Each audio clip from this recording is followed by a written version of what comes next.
everyone. Welcome back to the Adcast, a podcast for the study of modern visual culture. I'm your Tsun host, Renu, joined by my Dere co-host, Soupy. Hello. This week, AT stands for Aisaka Taiga, because we'll be talking about Toradora. I don't know if I would be classified as the Dere. I feel like... Why? I think out of the two of us, I think you're more Dere than me. Really? Yeah. I'm not really sure about that. It might just go... It might just be that we're both soon. Well, no, I think because you work so hard to like make group things happen and harmonize and such that I think you're the Dere, and plus All soon no dairy. Yeah, whenever Dairy you are free. like thrashed from like drinking way too much, you talk about like how good humans are. And how you just want goodness for all your friends and everyone on the planet. Worry not. I've come a long way, and now I can maintain a little bit of soon, even when I drink. Really? I don't believe you. It's tough going. It depends. I think your full dairy just comes out when you drink. Listen, it's possible. I'm not gonna make promises that I can't keep, so I'm gonna refuse to comment on this further until we do our special New Year's episode where I will just come and we'll record while I'm wasted. That sounds like a super fun thing to do, and not like a totally terrible, awful, bad thing that I would have to record and listen to and die. Yeah, it'll be the absolute drunk cast in which I'm sober and you're wasted. Oh yeah, the absolutely trashed cast.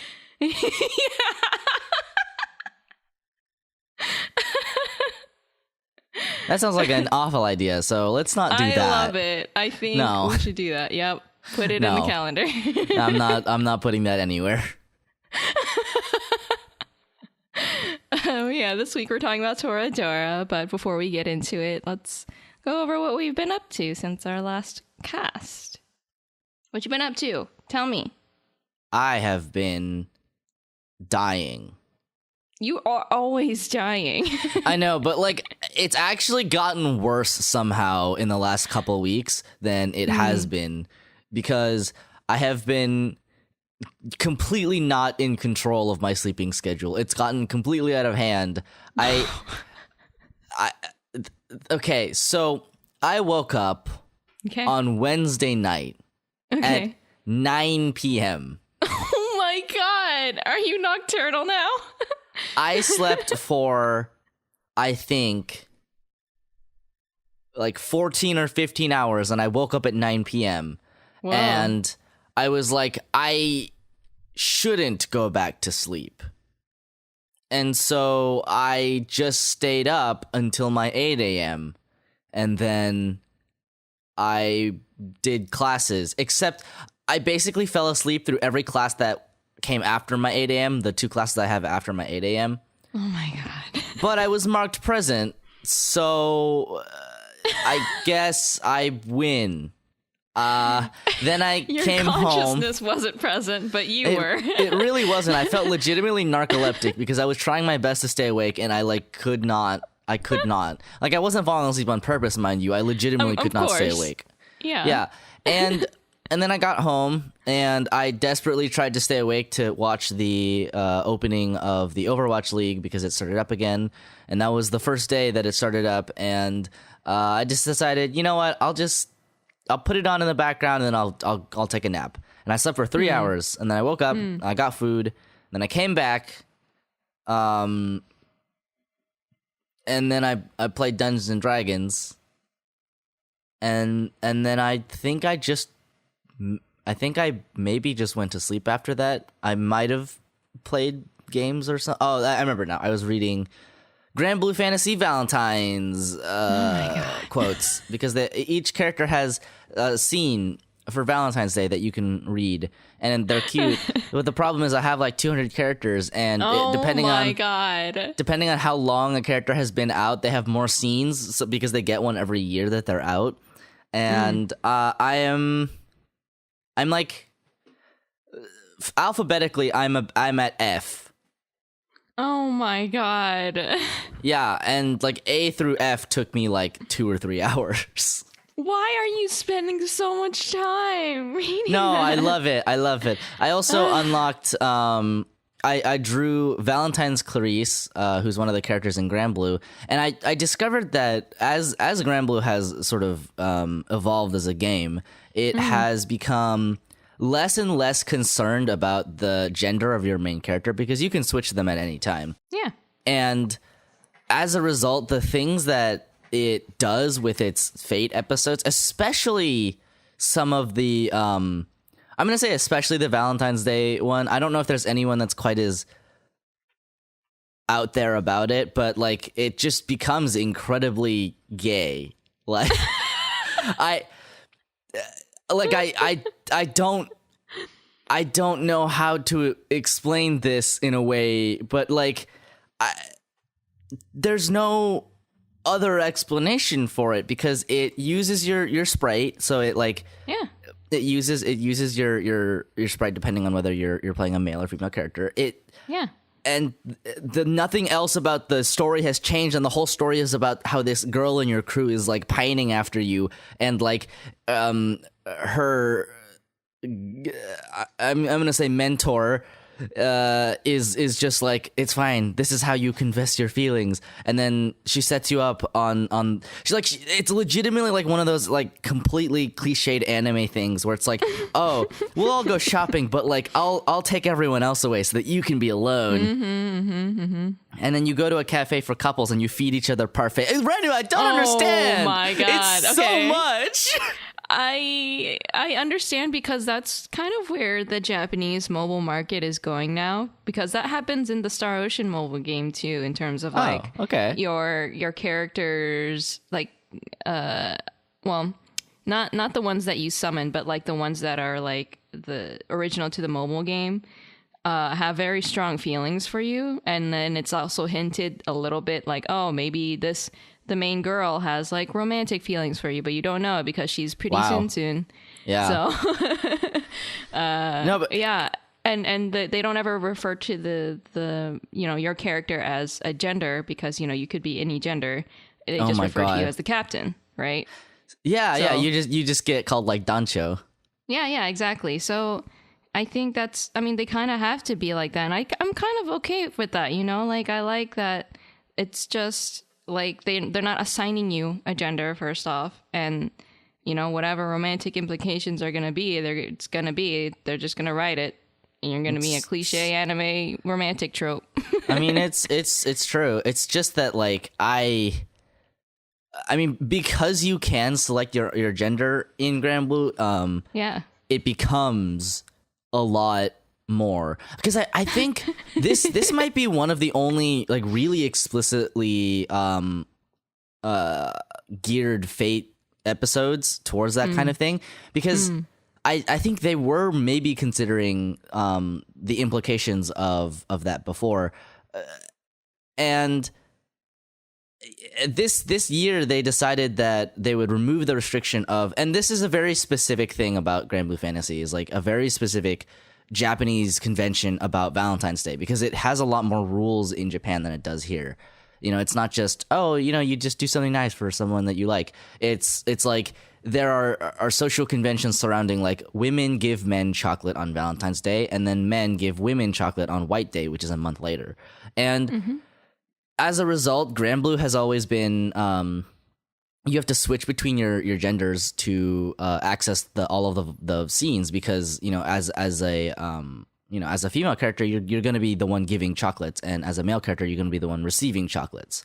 And so it's interesting because this year they made it so that you can just kind of remove that restriction and you don't have to change it manually. And I mean, that implication is like, I mean, it's pretty much nothing, right? It's just like now you can, pretend that you're like you're the other character.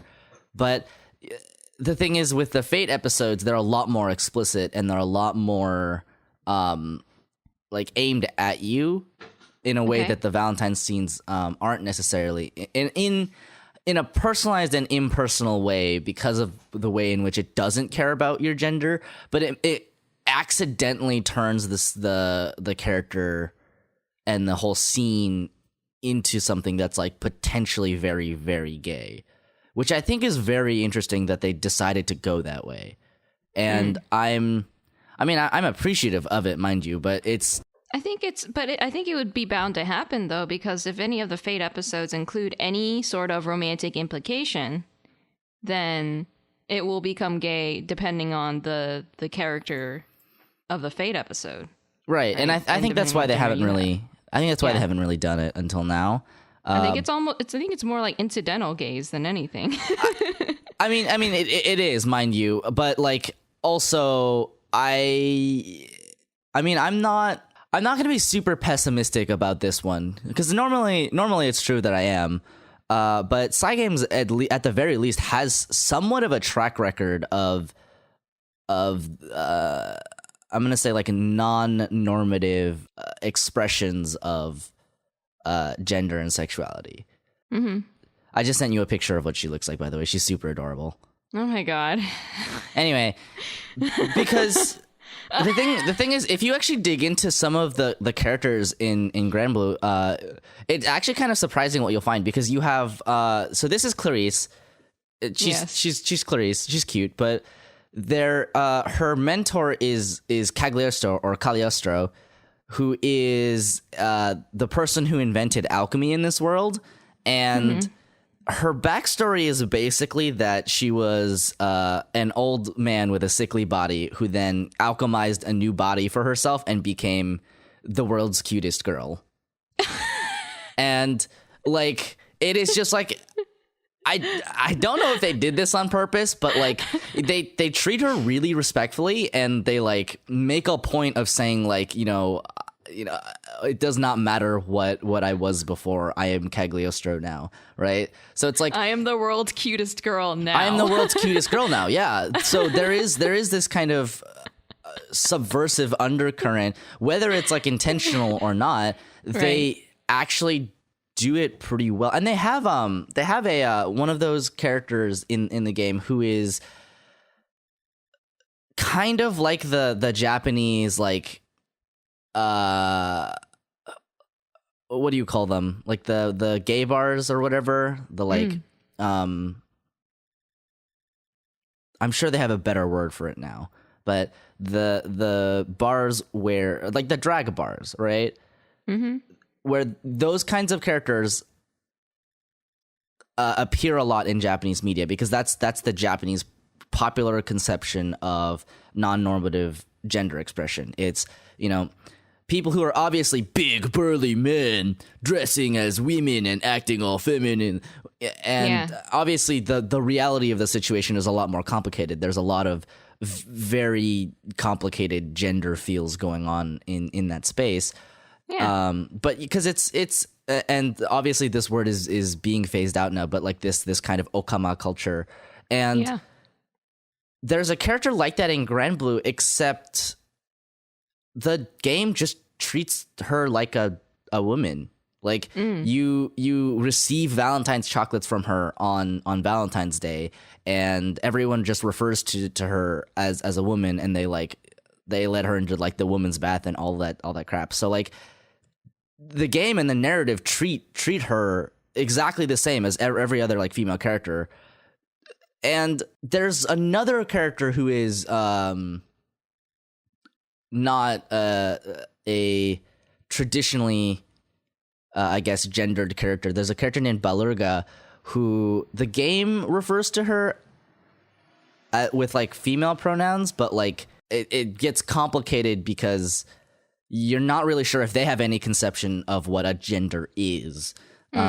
Because they were raised in basically like a Mad Max death cult.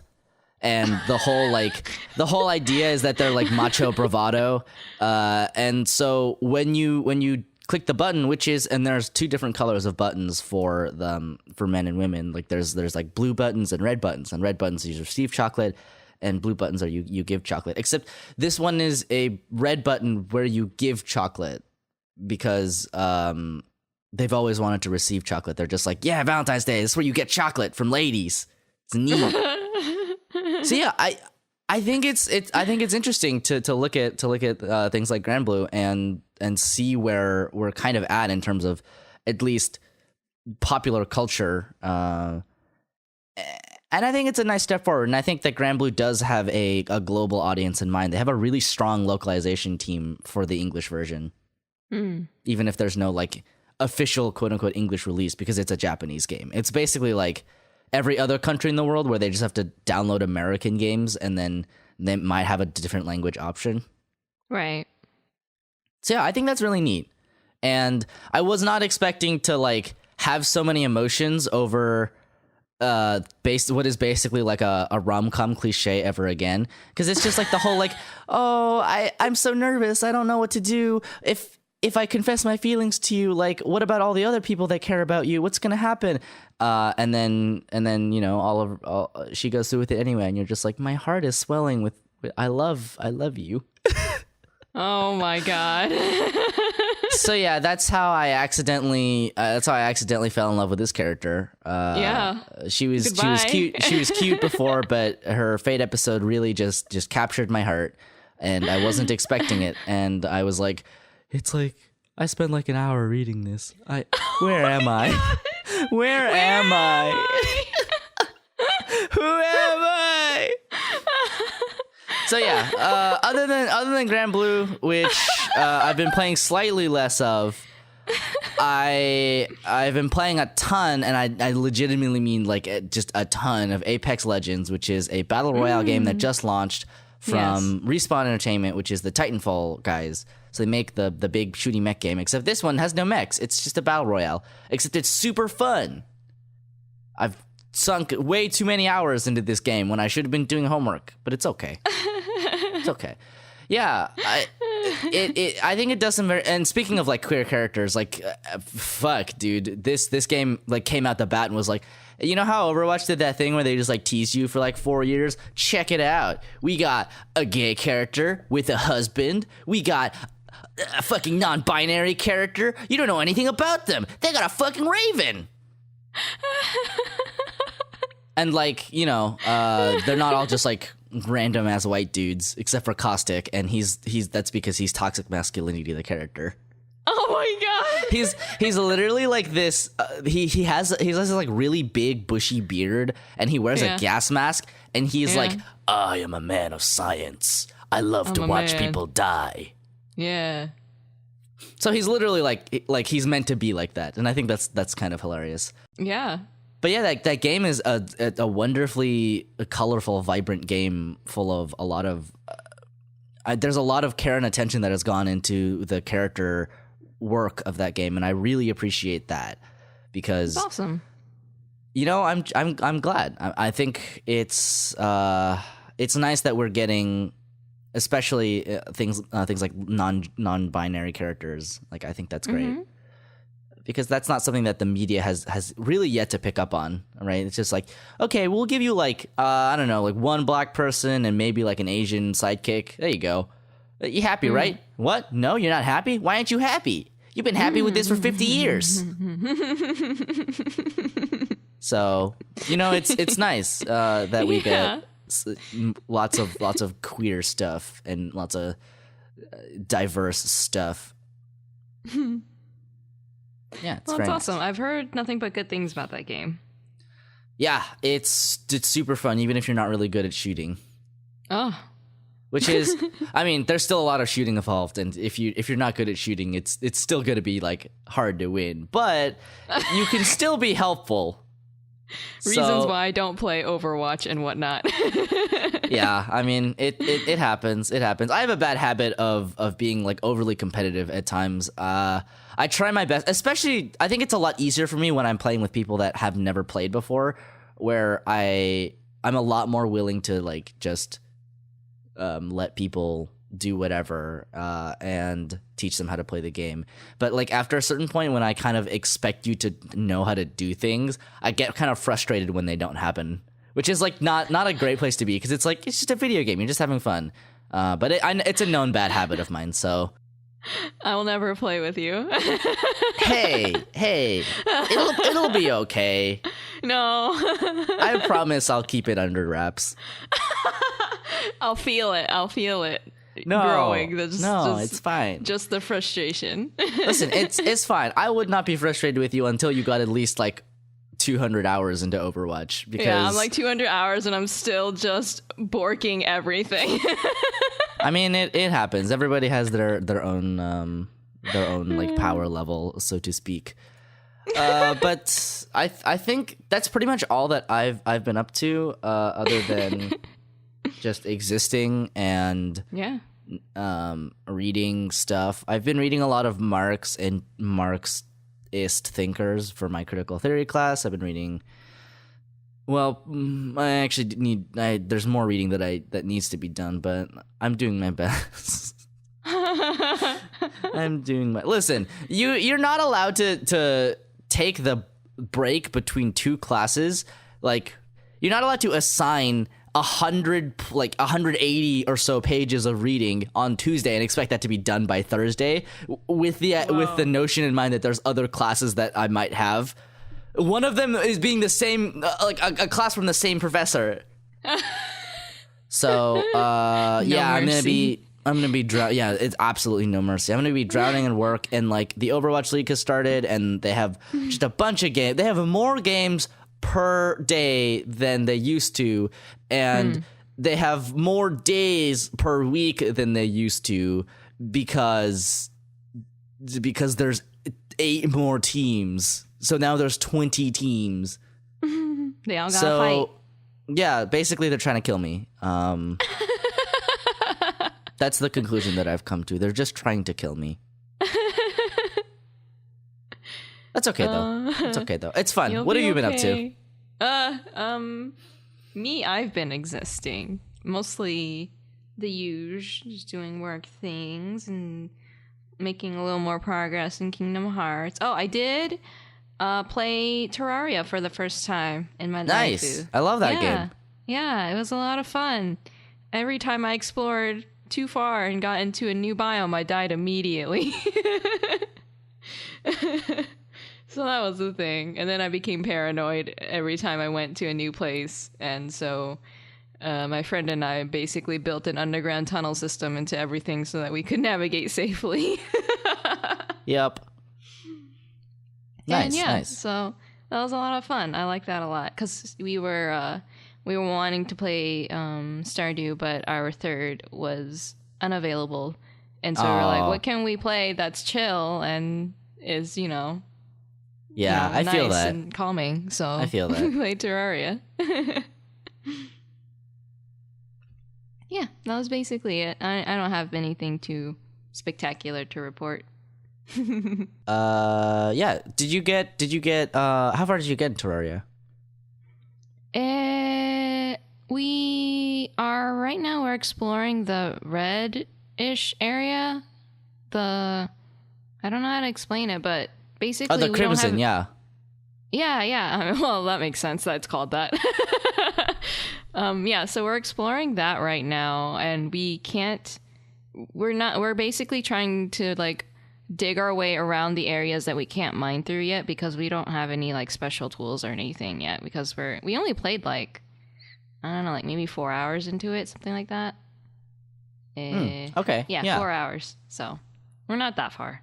Yeah. So the way it works in Terraria is when you create a world, it will spawn either one of two like evil zones. It's either the corruption, which is purple, or the crimson, which is red and spooky. Oh. Yeah, it's spooky. Yep. Yeah, so I think we got to a point where I just got killed by a nymph because I thought that she was a nice NPC, and I was like, oh, I'll let her down from that platform that she's hanging up on. Oh, and then I broke the platform, and then she fell down and killed me. Yeah, that's the trouble with it. It's that everything is actually out to kill you. Yeah. No me gusta. Yep. Yeah, that's just how it be. I've played 300 hours of Terraria. Oh my god. I'm thoroughly kind of done with that game. I love that game, like, don't get me wrong, but whenever someone starts a server and is like, do you want to play? I'm like, I actually really don't. I'm kind of done with this game forever. you fully enjoyed it to the maximum I fully enjoyed it. And like I played it as it was developing too, because every time they said they were done, they would just come back and release a new expansion, and they'd be like, there's more items in the game. I'm like, I guess I gotta go back and play it. Another 100 hours, here we go. Yeah, easy. Easy. So yeah, I wish I could say I've been doing more. I mean, I've just been playing video games instead of doing homework, and then doing homework when I should be sleeping.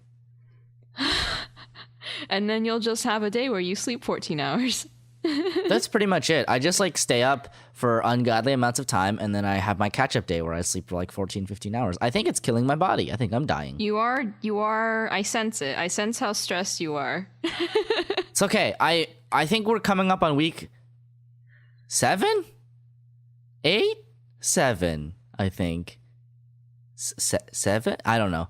But it's the majority of the quarter is over, and then I will be done with this hellish schedule that forces me to wake up at 6 a.m. so I can make my 8 a.m. class.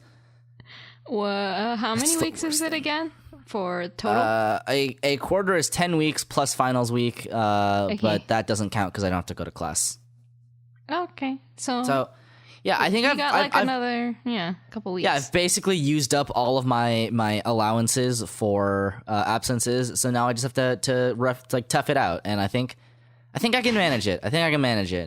I just have to be. You know what? Okay, here's what I realized, which is that the problem with my schedule isn't necessarily that my schedule is like a 12-hour day and then a free day and then a less than 12-hour day.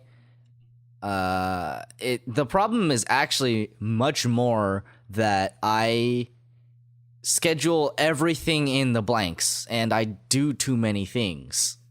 Yeah, I could have told you that eons ago. But I don't know how to stop. You have to say no. It's too late, Renu. I don't know. I can only say no. We've been over this. I can only say no now because there's like physically nowhere for me to put things in my schedule. Yeah. Yeah. The issue is you don't know how to schedule. Well, you might be correct there. I either don't know how to schedule or I know how to schedule too well. No, it's not too well. You're falling apart, therefore it's not going well at all.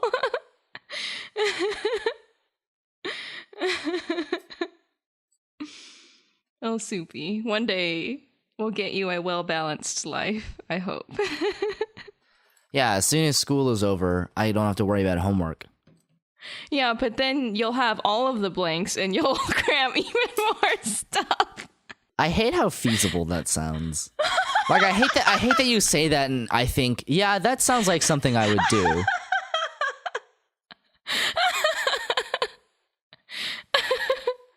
Like, I'm just, you know, yeah.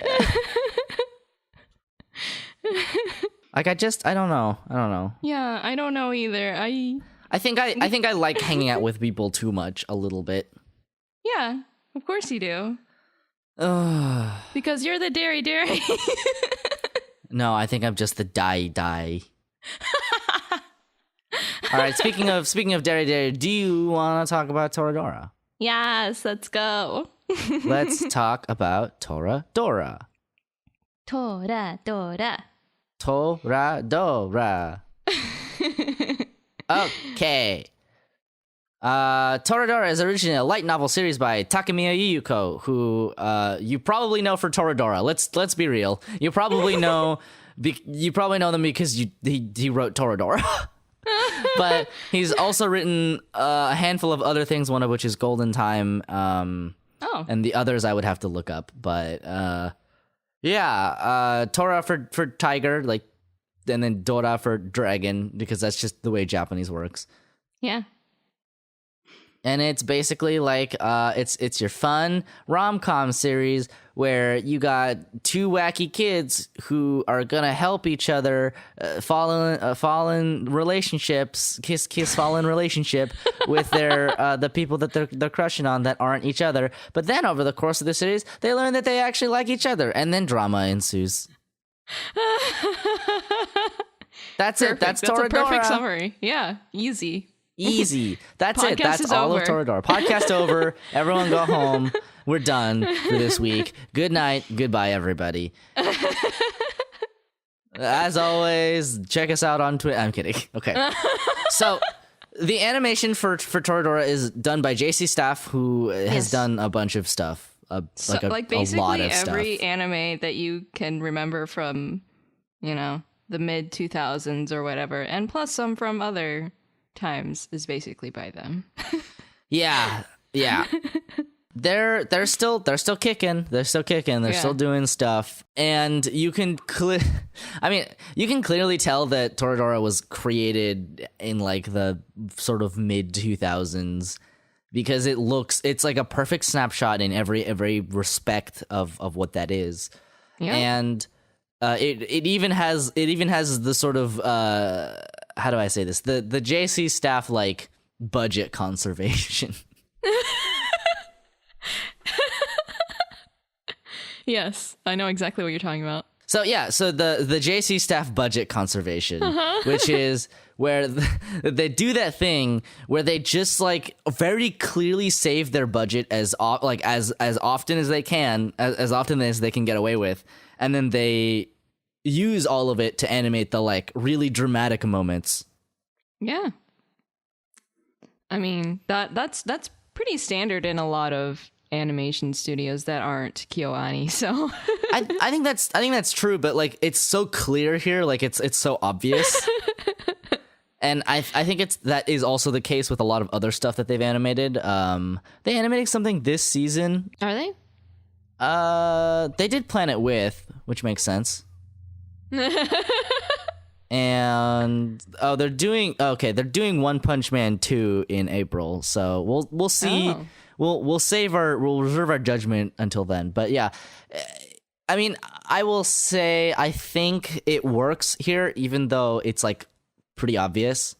Like the way that the animation works, especially when they're like trying to make it look good, it does look good and they land it.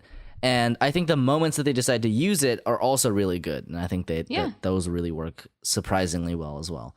Because normally I would just be like, oh, why are you doing this? But it actually serves a purpose in this show where it shows the difference between the moments that are supposed to be like, oh, this is like the fun like veneer of like hilarious rom-com comedy, and then this is the really dramatic part where we're supposed to feel emotions. And, it's kind of like the Promised Neverland in when the characters start making like more realistic faces, you're like, oh my god, oh no, it's going down. It's getting too real. I think that there is there's a very real sort of emotional, I'm going to say like thread that follows from Toradora into things like Doki Doki Literature Club, where it plays with this line between what you expect and what you don't in a way that is like specifically meant to cause unease or distress. And in Toradora, it's to accentuate the moments when that's supposed to be the case, and to make you feel like legitimately empathetic towards these characters. Yeah. It's pretty standard fare in terms of like when they, where they decide to highlight the moments and where to put their budget. But I feel like they executed so well that it's just like, I mean, I'm fine if this is the golden standard. Yeah, I mean, obviously, right, like the ideal would just be that everything looks good all the time. I mean, yeah. But I think the way that they managed it is still fine. Yeah, of course. I think it still works out. So yeah, I really like the animation, even though like if you look at some of the still shots, it actually doesn't look amazing. Like no, because it needs to. Don't pause it. Right, because some of the character designs and like the character art is like really mid 2000s. They have like these really big, like almost displaced, like bulgy eyes. Yes. It's like very clearly like this is what anime used to look like. Yeah. And And But I mean, feel that's like in terms fair. of like, I mean, yeah, it's fair, and like I feel like in terms of mid 2000s anime, this one is probably one of the better looking ones from the usual that we Yeah, got I think around I would. then. Yeah, I would tend to agree. As especially with the switch to digital, I think this is one of the better examples of one of those anime. And Right.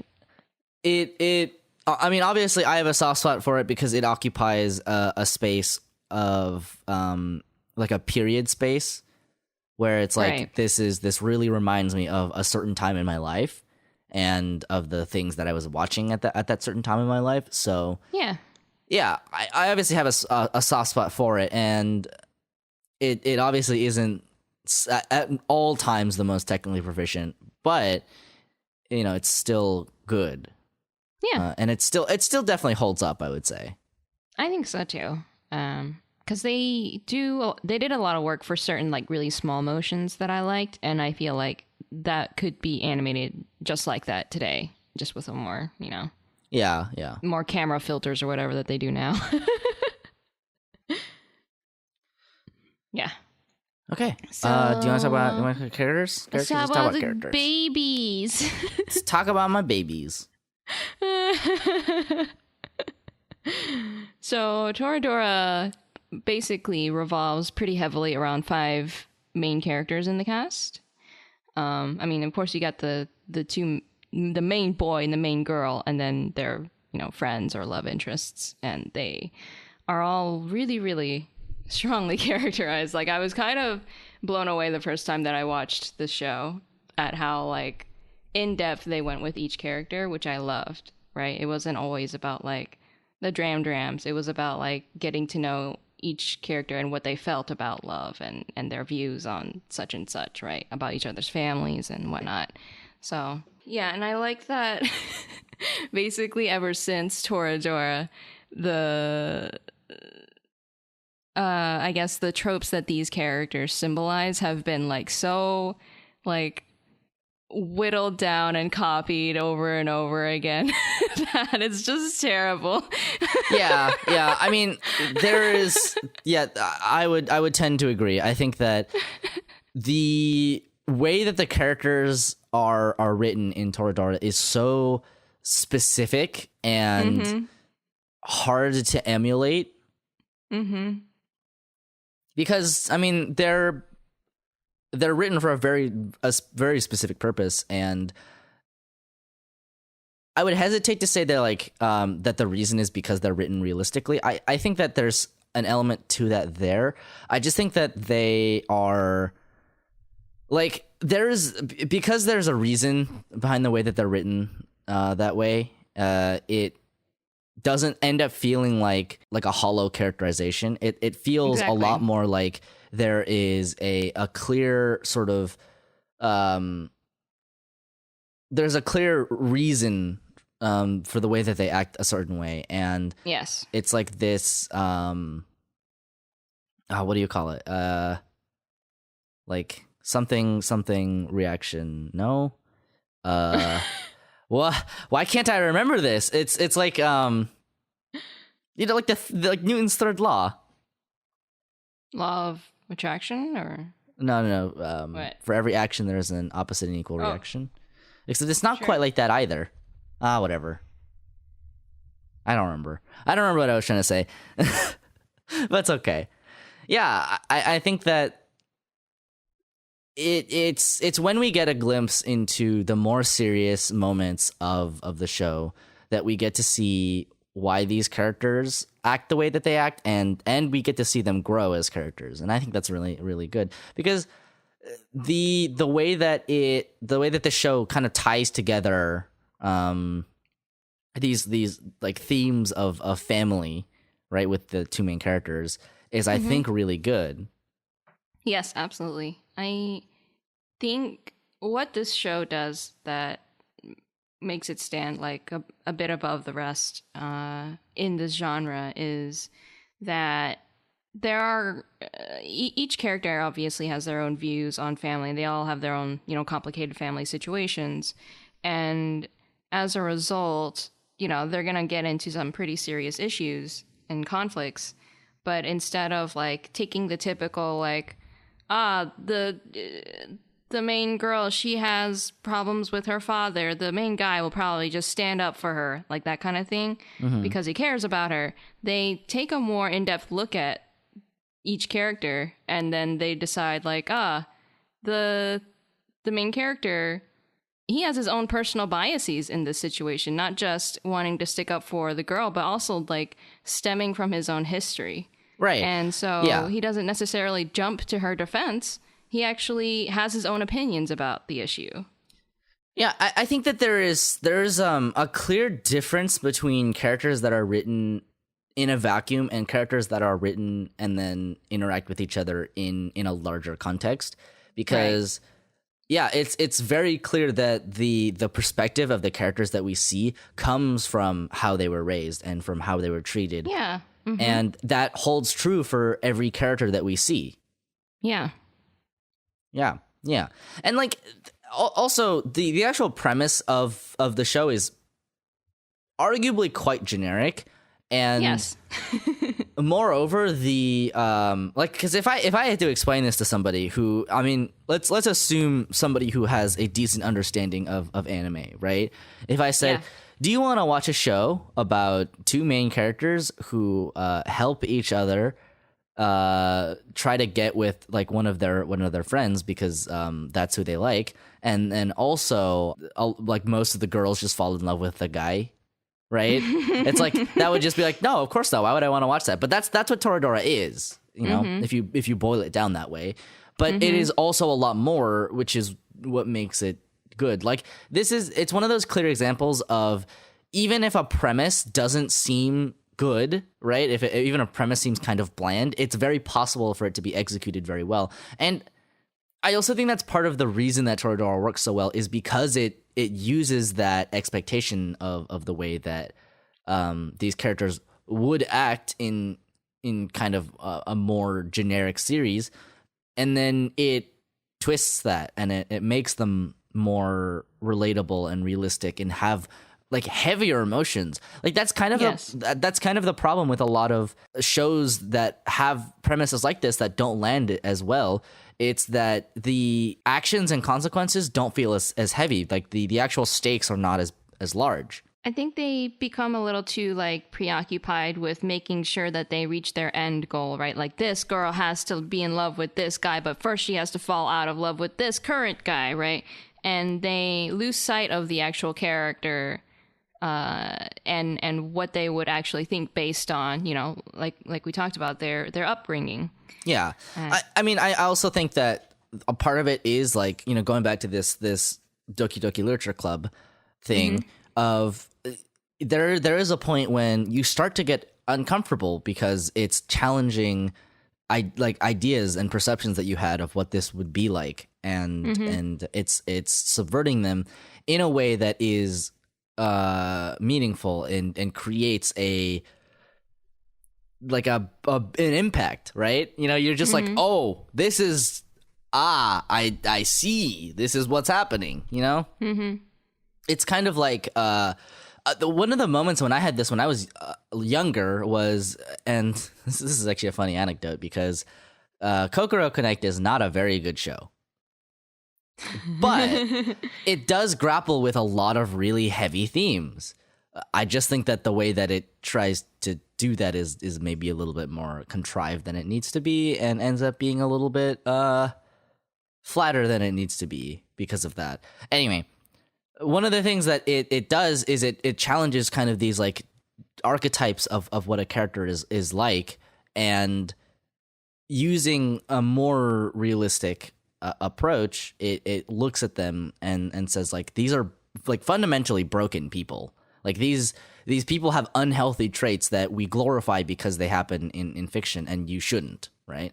It's like the main character in Kokoro Connect is like, they literally call him out for being too self-sacrificing, which is like, yeah, that's bad. But like in contrast to anime, especially at that time, right? Early 2000s, when everything is in the process of getting a little bit darker and a little bit more serious, it it challenges this notion of like, you can't just like sacrifice yourself and have everything turn out okay, right? You're just causing him more pain still, right? So I think that's kind of where I'm feeling with Toradora, is that it says a lot about what the audience, especially at that time, was like expecting from these characters, and challenging that and saying like, this is not sustainable. This is not like a sustainable emotional state.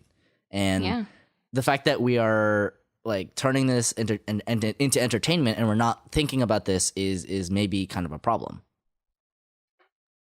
Yeah, I agree. Yeah, it forces us to take a closer look at this, genre as a whole, but also like how we treat each kind of character that is like this, that fits this, category of like, oh, this is the tsundere, oh, this is the pop idol girl, Yeah.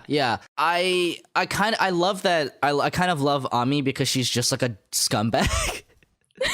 You know what I mean? She's not very nice at all, and I absolutely love that. I love that she's really mean and spiteful, and she's just like, I kind of hate that people are like fawn all over me, right? Yeah. Like to the point where she's like legitimately bitter about it. Yeah.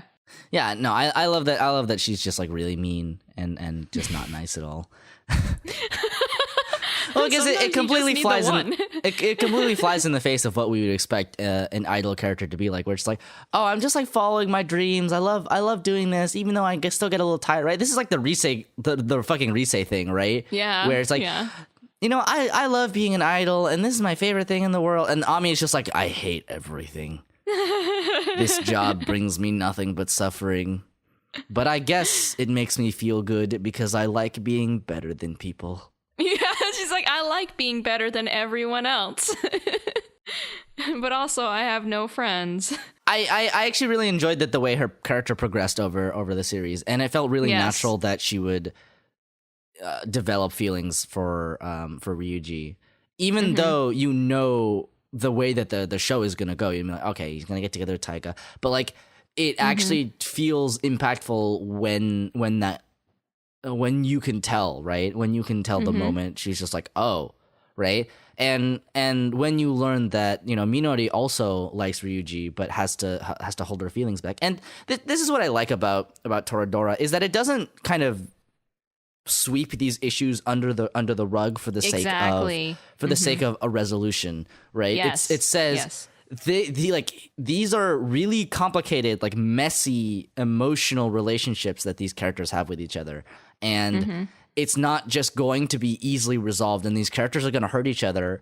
But, sometimes these things are just kind of unresolvable. Like you kind of have, like, someone has to let go. And it's not always just going to be able to work out in the end. And that's the thing that I like about Toradora over a lot of other, what you would, imagine calling like a harem show, right? Where a lot of times it just feels like, oh, everyone else just like does their best and then they get rejected or whatever. But it's like, this legitimately takes a view of it, which is to say, like, it becomes very complicated when first of all, when you're children, and you have these feelings that like are very, very powerful and very impactful, and you don't know how to deal with them. And you don't know how to deal with them without hurting people close to you. And the fact that that's what the show centers around, this idea of love, like not just love, but like familial relationships as well, and also the possibility for hurting each other, right? That kind of thing is I think is great. Yeah.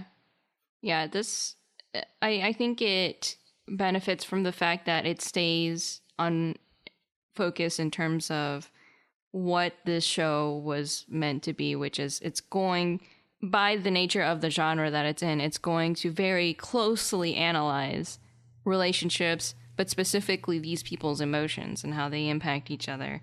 Whereas something that's a little broader, like, I don't know, like Persona, for example, which does explore relationships, but because they also have to grapple that with, like, school life, Phantom Thieves or whatever, like in the latest one, right? They aren't able to, like, like really super hone in on something like, you know, the relationships that you develop between, like, romantically between, you know, your main character and whoever he decides to romance. But this series, it super benefits from the fact that it, you know, it has its, you know, arena or whatever that it's going to put the set pieces in, and it's going to deep dive into each one and how they all interconnect. And I think it does it really well. Yeah, yeah. So who's your favorite character? Oh, that's such a hard question to ask me. I know, I have to make you choose between your children. I know. I think at the end of the day, I'm just always gonna be a Taiga person. Oh yeah. Yeah. I mean, it's funny because normally I'm not the kind of person who likes to pick one of the main characters as like my favorite character, which isn't like a consequence of like, oh, I just don't like being like everyone else. No, I just like, I usually just weirdly latch onto a side character and I'm like, that's my character. But I actually really like Taiga, and I think that she's written in a way that makes the tsundere archetype really work, because yes, it's, you know, at its core, right, this archetype is about pushing people away and being afraid of your own feelings because you don't want to be hurt. And so if you're not going to play that up, it becomes kind of trivial, and like again, like it doesn't have any stakes to it, and it doesn't feel like it's worth anything to have that in the show if you're not going to act upon it. If you're not going to use it to say like this character has like legitimate issues. And it's clear that Taiga has issues, and they stem from her family life, but it's also clear that she's somebody who has like always been Taiga and has never compromised about what that means. And I really appreciate that, right? Even if it's like, because it's like it's this almost contradictory view of like a person, which is, I feel like, fair, because that's what people are. They're just a bunch of paradoxes wrapped in a meat body, right? It's like she's somebody who's afraid of really, you know, giving herself to another person, right? To say like I'm at your mercy, I'm at your whim, right? To say like I am being emotionally vulnerable with you, and that is scary to me because I'm afraid of being hurt. I'm afraid of people like leaving me because and she says, like, in the last episode, she says, you know, I was afraid that no one would ever love me, but maybe that was just me running away. And I think that is a I mean, that's a way of looking at it. To say like, you know, no one will ever love me. Well, that's you're basically just saying like, I'm afraid to let someone love me. You know, I'm afraid to be emotionally vulnerable towards somebody. And I don't know. I think it's just really well done. Yeah. She is probably one of the most successful portrayals of that archetype, but actually like making an entire fully characterized, you know, person out of that archetype, you know? Yeah. And I think people, like, when they make a certain like tsundere kind of character, they feel like it's a restriction kind of thing. Like, I have to just play super duper hard into this and then it'll work out and everyone will love her because she's the tsundere character. Right. And most of the time, at least for me, that's the character that I hate the most out of the entire series that I'm watching. I mean, this role single-handedly launched Rie Kugimiya into like the tsundere role forever, basically. I know. So, you know, I mean, she won like a Best Actress award for it, so. Yeah, I always think it's really funny because this is an example of like a tsundere character that's like really done right. This sort of archetype has been around for a long time, and, you know, one of the other obvious like successful portrayals of a tsundere character is Asuka, who is like much farther along on the like I'm like a broken human being, I have a nothing scale.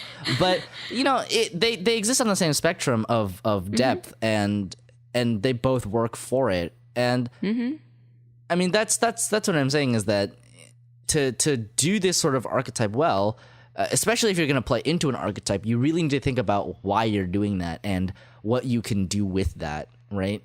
It's not enough just to put a tsundere in your thing because people like tsunderes. It's exactly. You have to go and make it so that this is a character who is a tsundere for a reason, who's like worth being a tsundere, other than just whatever. It's like, why don't you just give him like a different set of character traits and be fine with it, right? Like, you don't. I mean, I get why they do it. It's a popular archetype, especially when it's done right. I think it is really emotionally impactful, and I think it has the potential to be so. Yeah, I think it's almost like a high risk, high reward kind of thing. I think for the most part, people aren't going to land it. But I think any popular archetype is like that, right? I think it's very easy to not land a character if they are overplayed, I guess. If you're writing a character that is playing into an archetype on purpose, then you have to be very careful, or else you'll just become, every other archetype in that archetype, right? This is the if you don't do satire and clearly mark that you're doing satire, you're just doing the thing that you're satirizing. And yeah, exactly. And congratulations, that's literally nothing. Right? So yeah, I would say that Toradora does that really well. And there's a reason that it's such a well-regarded show. And it's I don't even know if people are necessarily conscious of the fact that it just treats all of its characters like characters and not like walking archetypes. And I love that all of it is like the setup of this is just, it's a fun rom-com, and then it slides and transitions into, did you know that humans are messy and emotional beings, and that teenagers are just a big mess, just a big old hormonal ball. Because I mean, like, as somebody who, once you get out of those years and you can look back, you can kind of see it, right? You're just like, oh man, running away and eloping, that's kind of a lot, right? Oh my god.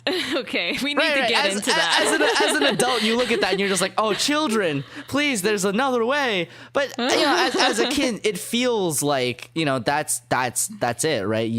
When you're that age, that's like, that is as much agency as is afforded to you. Yeah.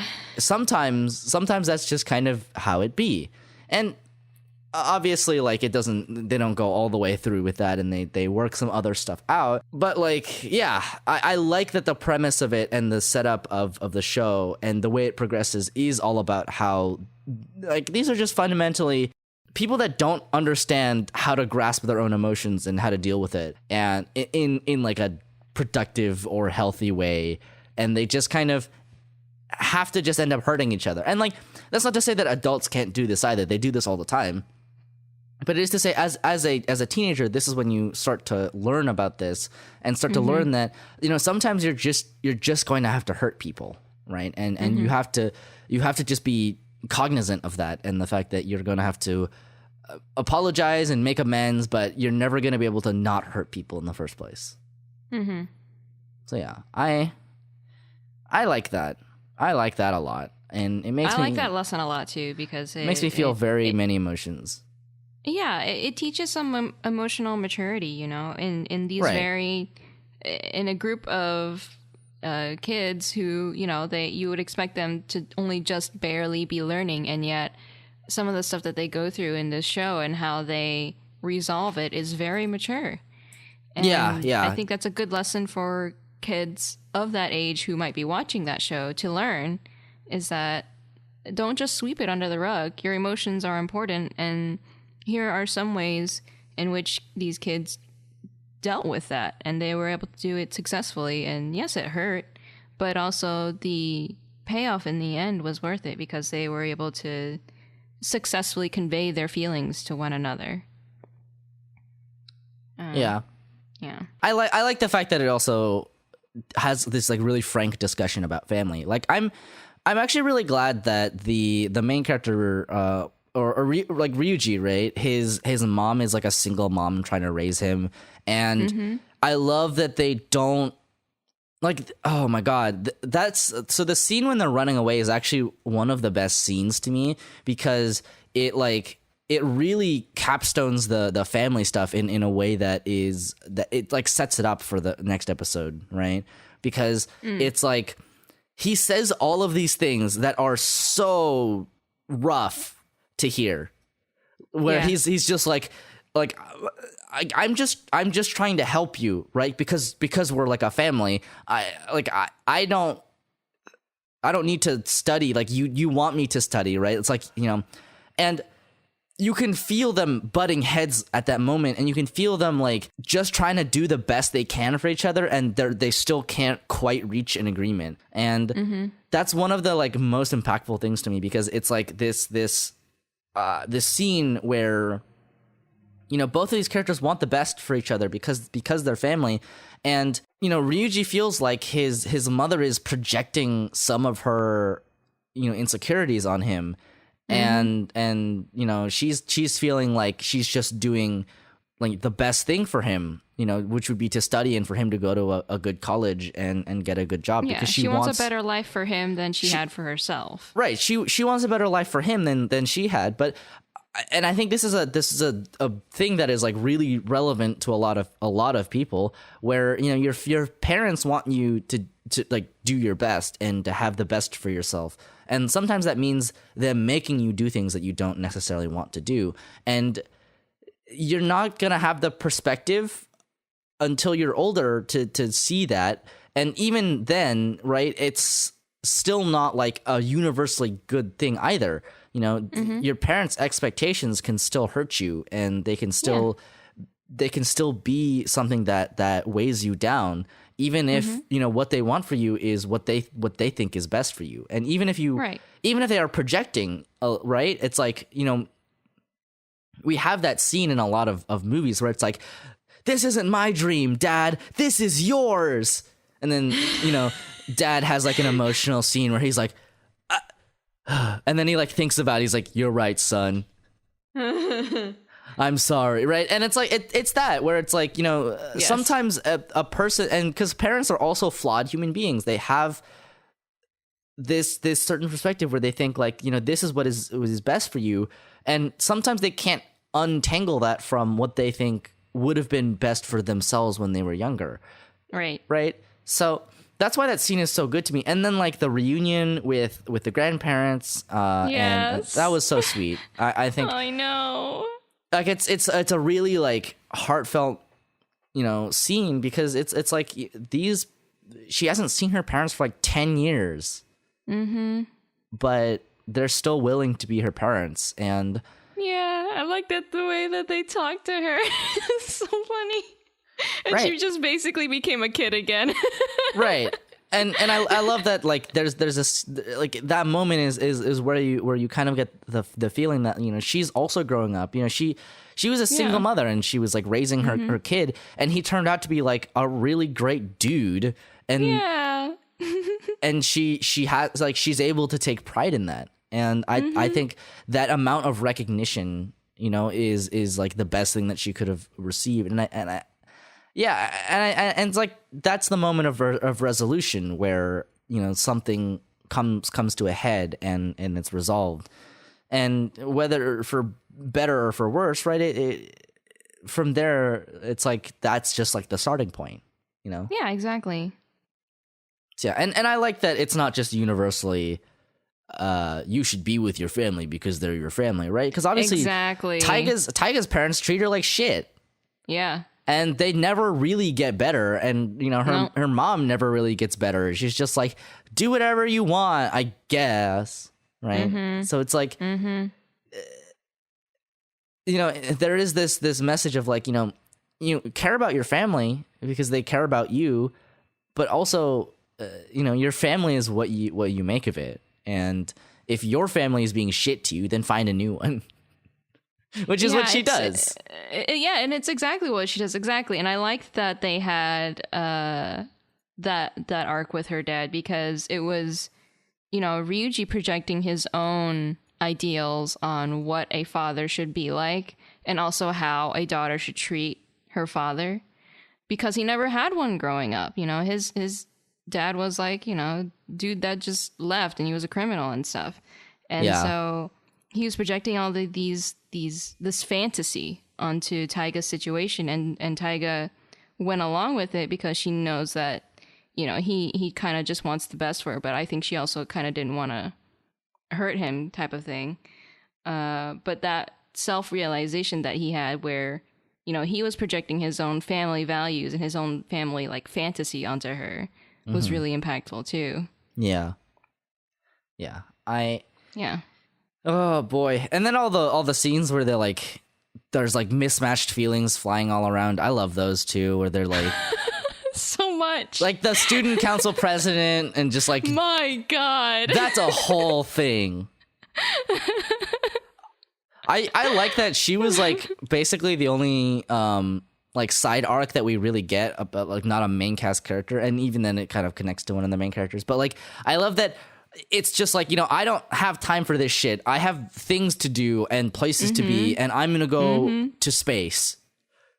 And she just does that. She just goes to space. Like she like straight up just like beats people up and then leaves the school.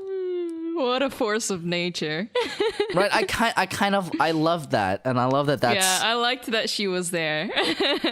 Yeah, I like that was where her story went, and that he decided that he would still like try to follow her in his own way at the end, and that's like, I mean, that's kind of okay, right? You know? Yeah. It's like, obviously, yeah, if you are gonna choose between, like, you know, your feelings and your dreams, you should obviously follow your dreams, right? Like, I think it's a really important message to me that all of these characters have their own path, and they have to follow that path, and they, like, not even just follow it, right? They make their own path, and they're all different. You know, and I think that's part of growing up, which is that not everyone will be able to take the same path, and everyone will have to figure something else for themselves, but they're all valid, and they're all gonna end up okay. They're all okay. They're all gonna be okay. Who's your favorite character, by the way? I feel like I didn't catch it. I think the character that I had always related to the most from when I first watched the show was probably Kushieda. You know? Yeah. I think in terms of relation, I'm definitely what's his face, glasses boy, Yusaku. Yeah, that one. I think I've always felt a little bit like just this weird dude. You are. Yeah. I love that he's like really ready just to strip whenever. He ends up with his shirt like off like a lot of the time. Yeah, he's always naked. Like, I like that his character is like, he's like this quirky best friend character, and he's like supposed to be like really, like, you can tell from his character design he's supposed to be like kind of rational and reasonable, and then like he's just the most weird.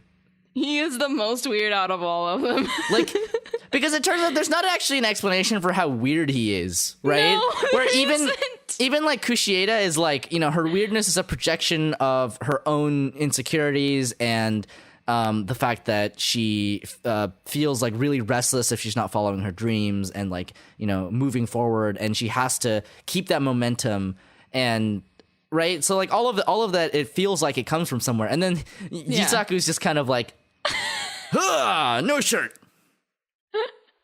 I love how spontaneous he is. And he's so wild. He's pretty wild, and I like that he's just like, I guess you could consider him like the foil for Ryuji, but I love him. I love him too. He's a very close second, I would say.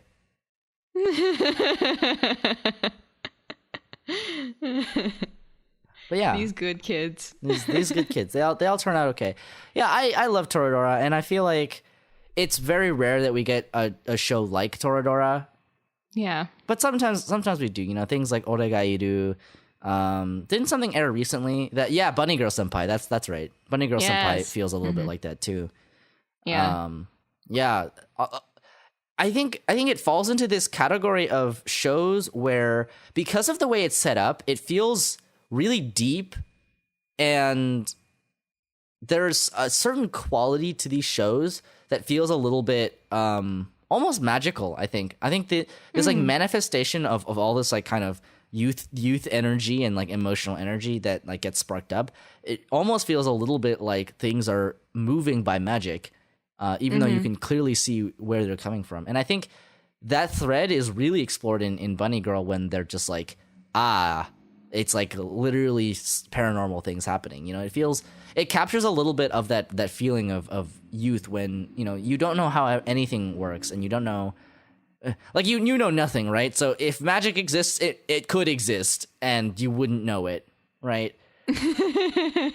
It feels a little bit like that. I think a lot of especially really good shows about a lot of really good like high school dramas, like high school drama anime are like this, where there's almost a magical element to it, even if there isn't necessarily one. Like, I mean, that's like, again, like, you know, kind of like Doki Doki Literature Club. It feels a little bit like that. Sure. Mm-hmm.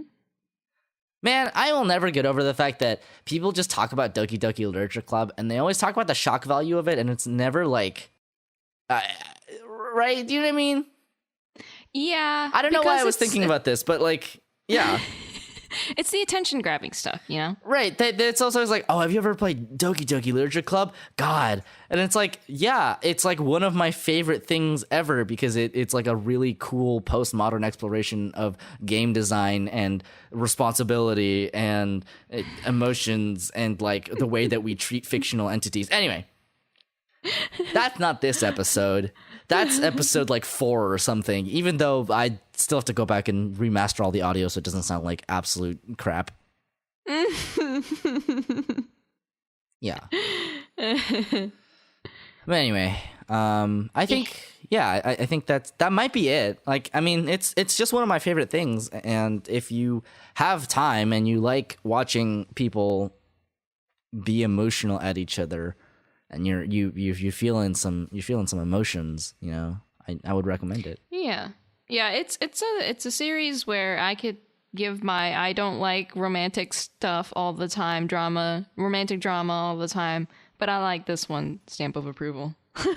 Yeah, I think the thing about it is it's very there's a lot of derivatives made of it where they'll like copy a character or they'll copy a premise or something, and they can never quite capture what's good about the original because they're not really thinking about it. They're just saying like, oh, this looks interesting. You know, this was clearly very successful and well received. I should just take it without considering, well, why was that character popular? Yeah. Why did that character work? What made them compelling, right? You are compelled to like all these characters and to support all these characters in their endeavors, and as a result, you feel the tension when two characters butt heads because you care about both of them, right? So,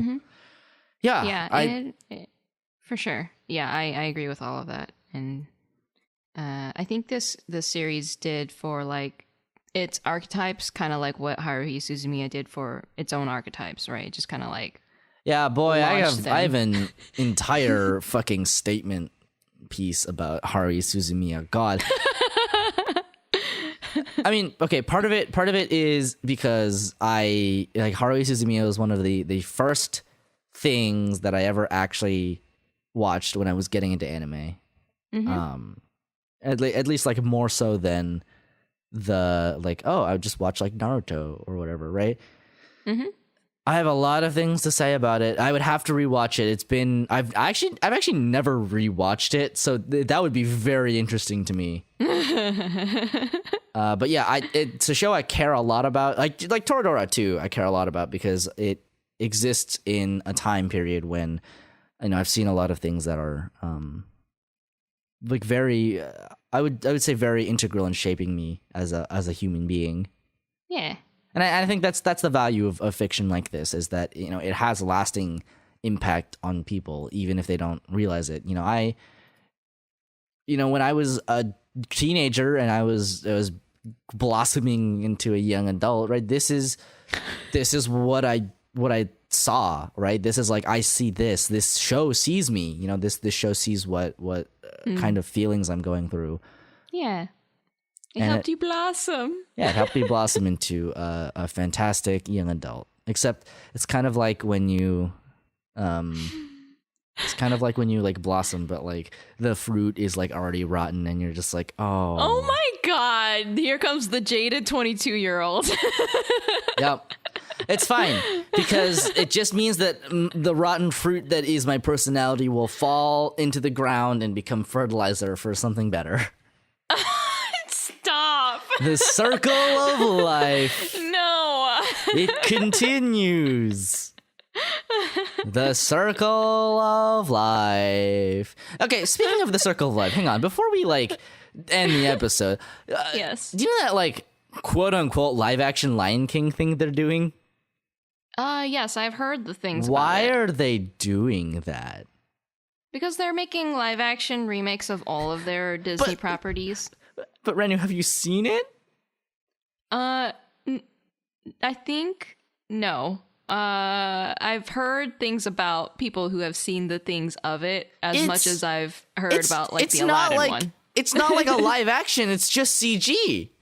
Like, the only difference is that it's CG and not like hand anime. I don't understand. It's not like they can take little baby lion cubs and move their mouths. I know, but like, I don't understand the like movement towards the like. Okay, if you're gonna make live action versions of all of these shows or all these movies rather, why the Lion King? I mean, they did it for Jungle Book, which arguably has more people than The Lion King does. It has at least one more person, yes. Yes. So, but I think if they didn't, then people would be like, "Where my Lion King at?" And then they'd have to be like, "Well, see, I mean, this is the Lion King that you wanted." I feel like it would be fine if they just did The Lion King, but like they were all people now, right? Do you know what I mean? Like, they've done that for plays, like Broadway play. Right, exactly, like The Lion King on ice. Yeah. I'm just so confused.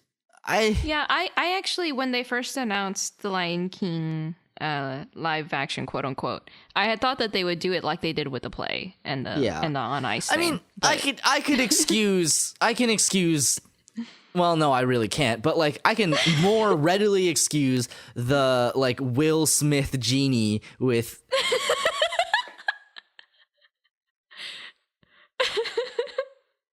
No, I'm just thinking about the genie now. I feel like I'm more readily willing to excuse that because it's like one CG element in what is otherwise a live action and, you know, populated by people film. But right. Why? I struggle to think of what they could do with a 3D animation that the 2D animation didn't already like make iconically, right? Because I mean, 3D animation is wonderful. It has its own space, but as a 3D animator myself, I struggle to think what they could do that would surpass or be, you know, more, you know, than what the 2D did. I will say I understand why they're doing it. I just don't agree with it, right? I mean, it's clear that part of this stems from a very obvious impulse by I'm going to say cinema to believe that animation is an inferior form of art, right? This is why we keep getting live action versions of classical beloved Disney movies. And they're never going to be as good as the animated versions because the people who are making these things don't understand that the animation was why these things were good and not like any other aspect of them. Like the stories are just like fairy tales that they ripped off from folk people. So like, I'm not sure what you're trying to get here. Do you know what I mean? It's like the animation was like 100% of the appeal. Okay, yes, exactly. I'll say 90%. Maybe like 8% was like music because music and then the actors and whatnot. But like, right, like it was made to be an animation. Like the way that they took the stories and adapted them, and then the people that they chose and the animators that they chose. Yeah, it was all for the purpose of being an animation. So now that they keep making derivatives of these things, they're obviously not going to be with that same like focus, right? That goal. Listen. They just don't understand. They just don't respect animation. Also, it becomes increasingly clear that they don't, because they decided they would just cast Will Smith as the genie instead of I don't know, like CGing the whole genie. Like, you can still make Will Smith voice the genie, but like, yeah, right? Like the whole point of that character was that he's like an amorphous blob that he can do whatever he wants with his body. So it seems strange that you would cast a real human actor and put his face on there and then show his actual goddamn nipples. I think you're very offended by that. I think because the genie has a humanoid face, they had to choose a face and a voice to go with it. So they were like, "Yo, Will Smith." Yeah, though. I guess so. I don't know. I think there's a lot of things that could have gone better there. Anyway, I'm done complaining about Disney. Yeah, I guess that's the end of the episode. Where can we find you? What are you doing this week? You can find me at SwanDrawn on Twitter and Tumblr and Facebook and Twitch, and swan.drawn on Instagram. I might start posting some older stuff art-wise because I've just been working on the podcast this whole time. I mean, that's fair. It's a lot of work. Yeah, but it's been a good time, and I'm still working on pixel stuff on my Twitch stream, and also doing more Kingdom Hearts progress on the weekends. I'll probably do some more of that later. Nice. One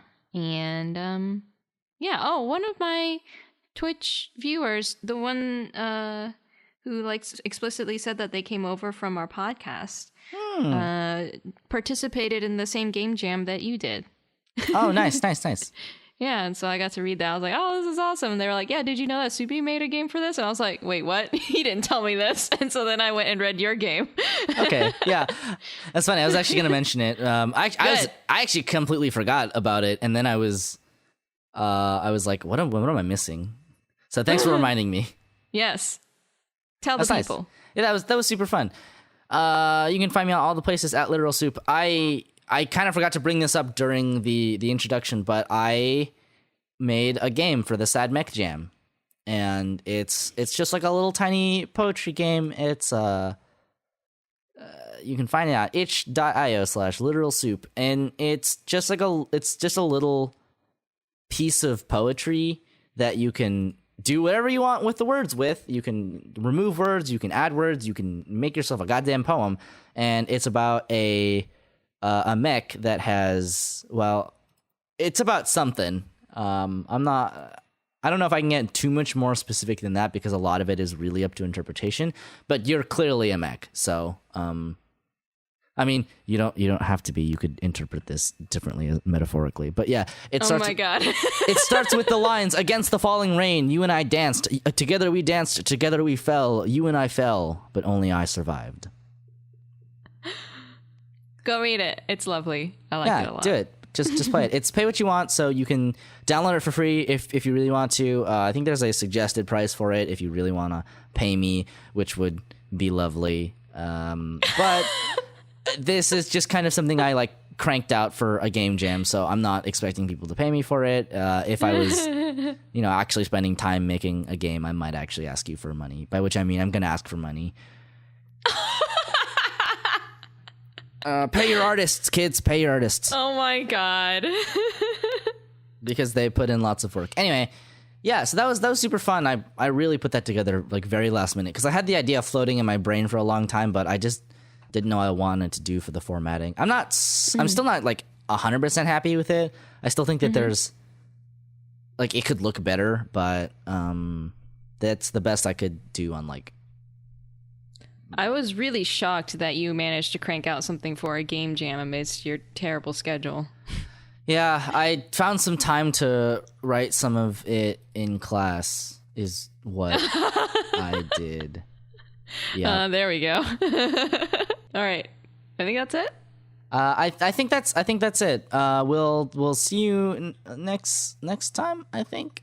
See you next time. See you next time. Thanks for listening. Right, you should check us out on Twitter at AbsoluteCast, where we will post updates and stuff. Maybe sometimes post episode commentary if I'm really feeling like it and I have something pressing to say. Our shiny new opening is by the wonderful Scott Toon Network, and our new ending is by the lovely Takuma Okada. I'll put their links in the link dump, so be sure to check them out.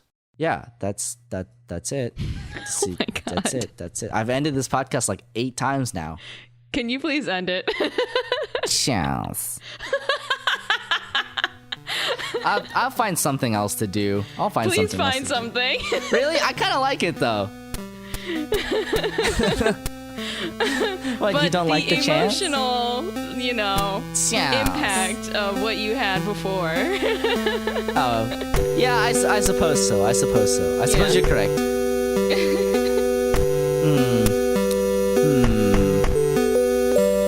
I'll find something for next time.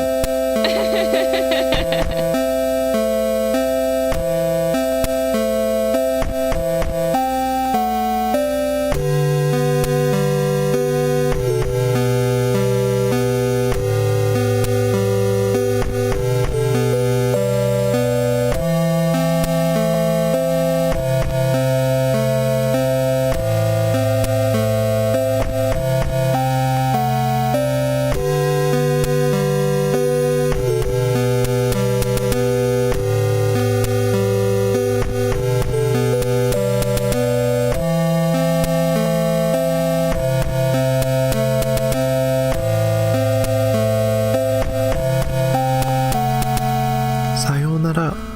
また明日ね。